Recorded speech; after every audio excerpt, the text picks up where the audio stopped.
motivation. He was very quiet, didn't say anything, and just remained emotionless, really. I get a phone call from the team. I thought they were trying to wind me up. But it was the man, and we actually had found Sally. After a 6-month campaign of terror, the hunt for the Tesco Bomber was finally over.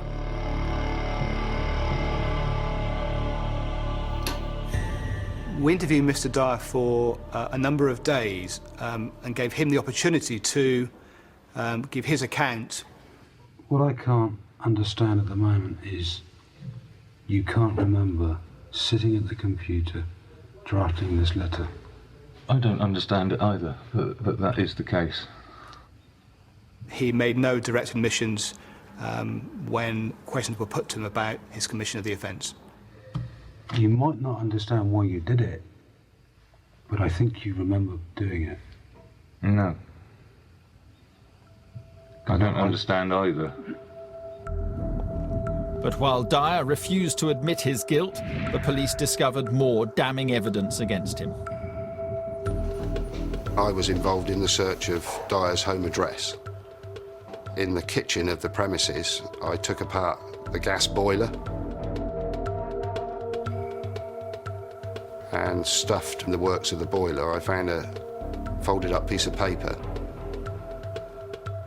which in fact turned out to be the coded notes. It was in his own handwriting, and the code was unique to this case. On the same day that Dyer's cipher code was discovered, the last of the Tesco Bomber's letters was intercepted by the police. Surveillance footage showed Dyer posting it 24 hours before his arrest. The letter exactly matched the document found on his home computer.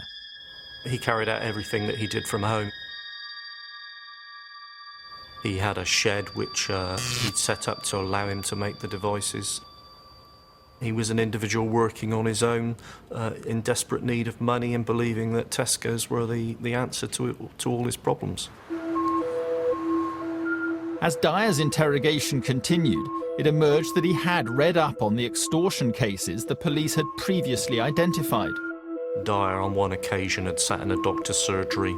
There was a copy of the Reader's Digest, and contained within was the story of the Mardi Gras bomber, and that was his inspiration to carry out his offence. Police also discovered why he had used a female alias. We found out that the connection to Sally was that once he had a dog called Sally.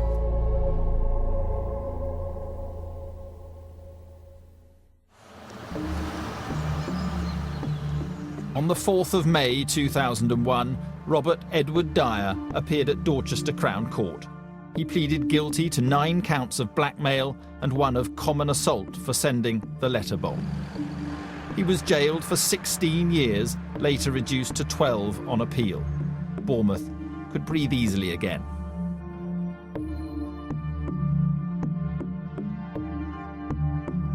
We ran, I think, 7 pages in the newspaper. We could then tell the story of how the Echo had helped Dorset Police actually nail him. His motivation was purely a financial one. He's an incredibly dangerous man. He had no real connection with Tesco. I think he saw Tesco as the gravy train. He was lucky that no one died or was seriously injured. He made a number of simple mistakes. And whereas people might think in the future they could copy this offence, this is a very difficult type of offence to carry out, and if you try it, you will be caught. To this day, no extortion attempt against a British supermarket has ever succeeded.